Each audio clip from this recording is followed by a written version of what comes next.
عسلامة البنات، شنو احوالكم؟ ان شاء الله تكونوا بصحة وخير وعافية يا ربي.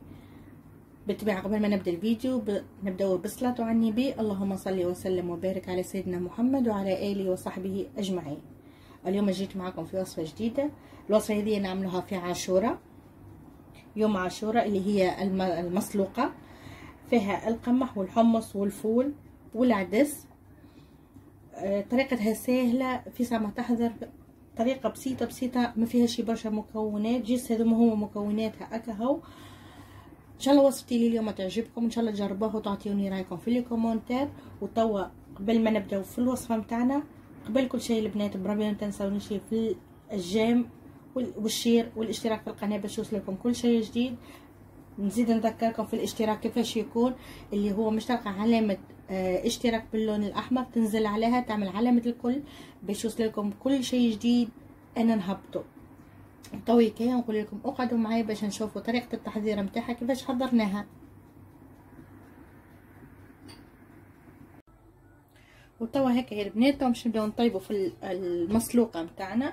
عندي لهنا القمح، هذا هو القمح، هذا القمح انا هكا هذا بليته خليته ليل الكل وهو في الماء. توا مش نبدا نطيب فيه. توا انا غسلته، الماء هذا نظيف. توا مش نصبه لهنا. اول حاجه مش نبداو فيها في الملصوقه هي القمح، خاطرش القمح هو اللي ياخذ اكثر وقت. راهو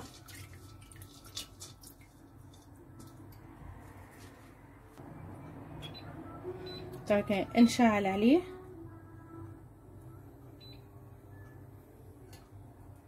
باش نزيدو الماء.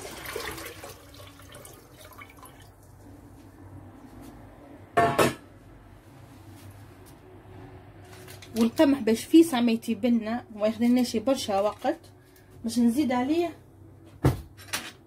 مغرفة صغيرة من خميرة الجاتو. خميرة الجاتو كيف تزيدوها لأي حاجة في التطيب، للحم وإلا القمح ولا الدجاج، باش تحبوا فيسع يحضر. زيدوها مغرفة صغيرة من خميرة الجاتو، البيكن باودر، في ساعة ما يحضر لكم. راهو أنا هكا باش نزيد عليه نصف مغرفة صغيرة.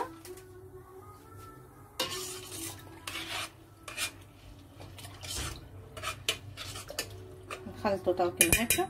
وتوا هكايا مش نخليه يطيب في عقال عقله لين القمح يعني كيف نمسها هكا بيدي تتقسم معايا، يعني صي دخلت في الطياب نتاعها. وقتها مش نزيدها الفول والحمص. الفول هذايا راهو لازم اللي بالقشوره نتاعو كيما هكا، هذا هو الفول. وبالطبيعه عندي لهنا الحمص، هذوما زاده بلتهم انا من الليل. توا انا هكا مش نخليهم، مش نعمل لهم حتى شيء لين القمح يدخل في الطياب نتاعو. وقتها نوريكم بقيه المكونات كيفاش باش نحطوها. باهي يا البنات، توا القمح نتاعنا دخل في الطياب نتاعو. شوفوا كيفاش ولا. توا كيف ننزل عليه الكعبه تنجم نقسمها في اثنين. دونك توا شو مش نعمل، انا مش ناخذ الفول نتاعي هذا، مش نجي للشيره هذيا اللي فيها الراس هذيا نتاع الفول، باش نحاول هيك اني نحاها بشوي هيك بالسكينه كما هيك نردها. هذه باش تخلينا الفول فيسا ما يطيبلنا. وبالطبيعه احنا لهنا الماء فيه خميره الجاتو، زاده كيف مش فيسا مش يطيب، كان الحمص وكان الفول. انا نعمل الكميه كلها ومن بعد نكملوا. وطاي البنات بعد ما حليت الفول كما هكا كما قلت لكم، جيت القشره الفوقانيه برك نحيتها. طاوي كان مش نزيد فيه للقمح، يعني طاو مش نحط الفول والحمص مع بعضهما.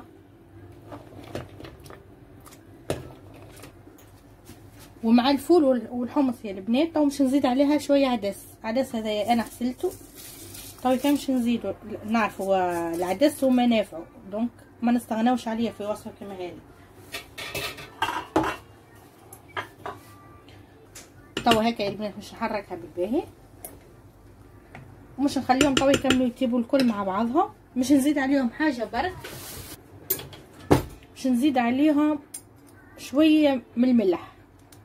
نصف مغرفه صغيره هكا هاو، مانيش باش نزيد حتى شيء اخر. الملح جست باش يبننهم شويه وهكا هاو.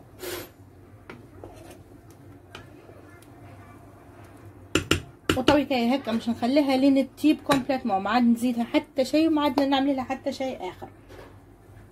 نغطي عليها ونخليها تطيب في عقلها. نرجع لكم توا من بعد كيف نحطها في صحن التقديم.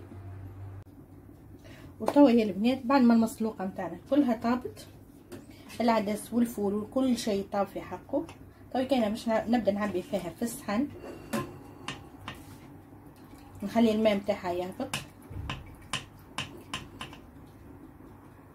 كل شيء طايب في حقه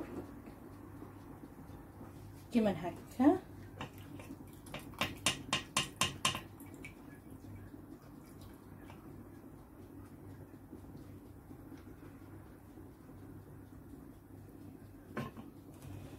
وهذه هي مسلوقتنا يا البنات.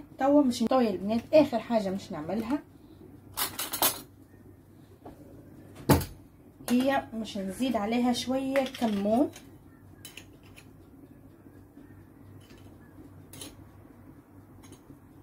مش نزيد عليها شويه ككمون فوق الصحن اللي مش تقدمه. ما تكثروش الكمون باش ما تجيكمش مره.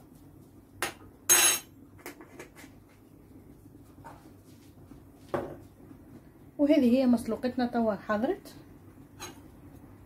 توا كاين نهزو ونبداو ناكلو بالصحه والراحه للناس الكل. هكايا ان شاء الله وصفتي اليوم تكون عجبتكم، ان شاء الله تجربوها، تعطوني رايكم في لي كومونتير.